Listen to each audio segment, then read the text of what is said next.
38번 주제는 유전형질, 그러니까 유전적인 특징이라는 뜻이거든. 유전형질의 구분에 있어서 생물학자들은 상사와 그리고 상동이라는 비슷하지만 다른 개념을 사용한다. 그럼 상사가 뭐고 상동이 뭔지를 알아야 되잖아.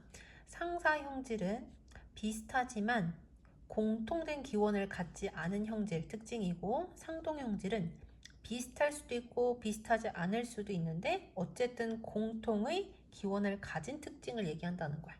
자, 첫 번째 문장부터 보면 생물학자들은 두 종류의 유사성을 구별한다.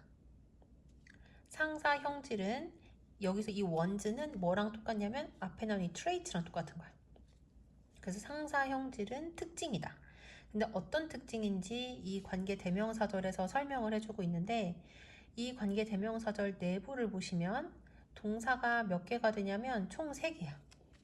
첫 번째 동사, 두 번째 동사, 그리고 마지막 세 번째 동사.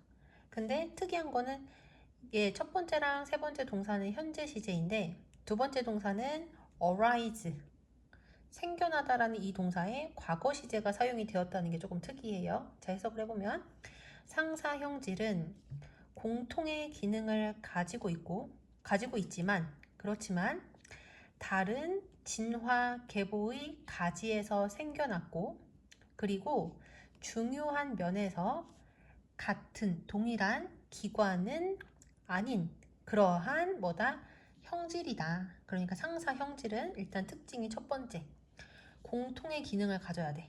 두 번째, 그런데 진화 계보에서 같은 가지에 있지 않고 다른 가지에서 생겨난 거야. 그러니까 공통된 기원을 가지고 있지 않아야 되고, 그리고 세 번째는 중요한 면에서 동일한 기관은 아니어야 된다는 거야. 이게 조금 이해하기 어려울까봐 예시로 들고 있는 게 새의 날개랑 벌의 날개거든요. 새의 날개와 그리고 벌의 날개는 비행을 위해 둘 다 사용이 되어지고, 그리고 어떤 방식에서는 유사하다. 당연하죠. 그 이유가 뭐냐? 왜냐하면 그리고 anything을 꾸며주는 표현이 used for flight거든. 그래서 비행을 위해 사용되는 어떤 것이든 그러한 방식으로 만들어져야 하기 때문에, 그러니까 비행을 위해서 사용되어지는 것들은 당연히 비슷한 방식으로 만들어지기 때문에, 그래서 우리가 새의 날개와 그리고 벌의 날개가 어떤 방식에서는 유사하다고 얘기를 하는 거야.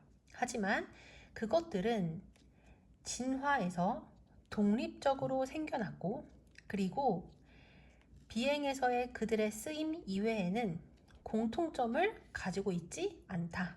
여기까지 됐지? 그러니까 비행을 할 때 사용이 되어진다는 것 말고는, 그거 말고는 공통점이 없대요. 진화상에도 독립적으로 서로 다르게 발생을 했고, 대조적으로 상동 형질은 아마도 공통의 기능을 가질 수도 있고 가지지 않을지도 모른다.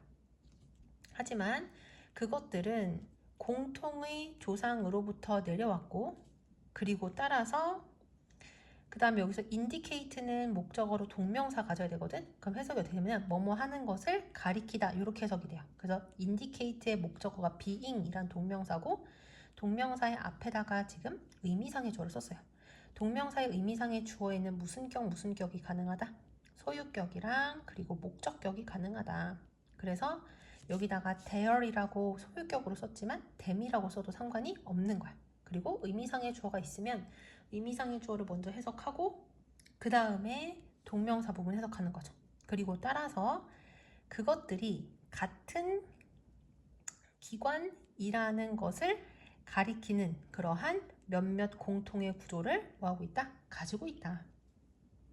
자, 그러니까 여기서는 상동형질에 대해서 이야기하는데, 상동형질은 공통된 기능이 있을 수도 있고 없을 수도 있어요. 그런데 중요한 건 뭐냐면 공통의 조상에서 내려왔기 때문에, 그래서 이 두 개가 동일한 기관임을 보여주는 어떤 비슷한 구조를 가져야 돼. 비슷한 구조. 그러니까 기능은 가질 수도 있고 안 가질 수도 있지만 어떤 구조, 그것이 만들어진 구조에서는 뭔가 비슷한 부분이 있어야 된대요.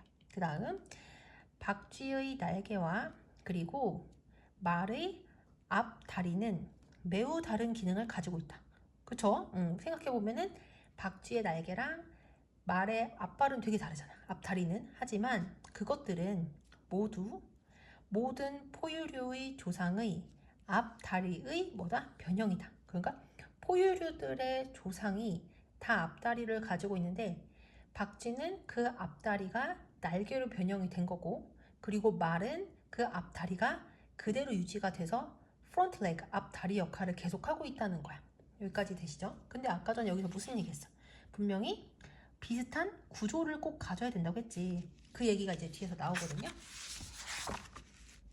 그 결과 그것들은 뼈의 개수와 같은 비기능적인 형질을 공유한대요.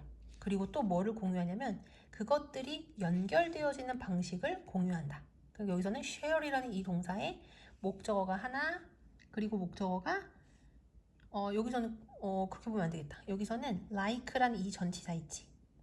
전치사 like의 목적어가 얘고, 그리고 전치사 like의 목적어 두 번째가 얘가 되는 거야. 이렇게. 그러니까 like부터 시작된 괄호는 여기까지인 거야. 자, 다시 이렇게 보면 결과적으로 그것들은 뼈의 개수와 그리고 그것들이 연결되어지는 방식과 같은 비기능적인 형질을 공유한다. 아까 전에 앞에서 뭐라고 했어요? 기능은 다 공통의 기능을 가질 수도 있고 안 가질 수도 있지만 어쨌든 둘이가 동일한 기관이었다는 걸 보여주는 공통된 구조를 가진다고 했잖아. 그래서 여기에서는 어떤 공통된 구조를 가지는 걸 예로 들고 있냐면 뼈의 개수라든지 아니면 이 뼈들이 연결되어지는 방식이라든지 이런 것들이 비슷할 수가 있다는 얘기라는 거야. 그래서 기능과 관련 없는 공통점을 가질 수가 있다. 그 다음 어떤 문장이 투부정사로 시작하고 콤마가 찍혀 있으면 뭐뭐 하기 위하여로 해석이 된다고 했죠. 그리고 distinguish A from B 하면 A를 B와 구별하다라고 해석하고, 상사성과 상동성이 나오는데 상사성은 아까 뭐라고 했었냐면 무조건 비슷해야 돼요. 그런데 공통의 기원을 가지지는 않은 거야. 상동성은 비슷할 수도 있고 안 비슷할 수도 있어요. 기능이. 그렇지만 공통의 기원을 가지는 거지. 그래서 상사성과 상동성을 구별하기 위해서 생물학자들은 보통 두 가지, 첫 번째는 뭘 하냐면 전체적인 기관의 구성을 살펴보고요. 그리고 두 번째로는 뭘 한다? 그들의 가장 쓸모없는 특성들에 초점을 맞춘대. 그러니까 마지막 문장은 상사성과 상동성을 구별하는 방법이 나온 거거든. 첫 번째는 뭐다? 그 기관의 전체적 구성 살펴보기. 그리고 두 번째는 그것들의 가장 쓰임이 없는 특성에 집중하기였던 거야.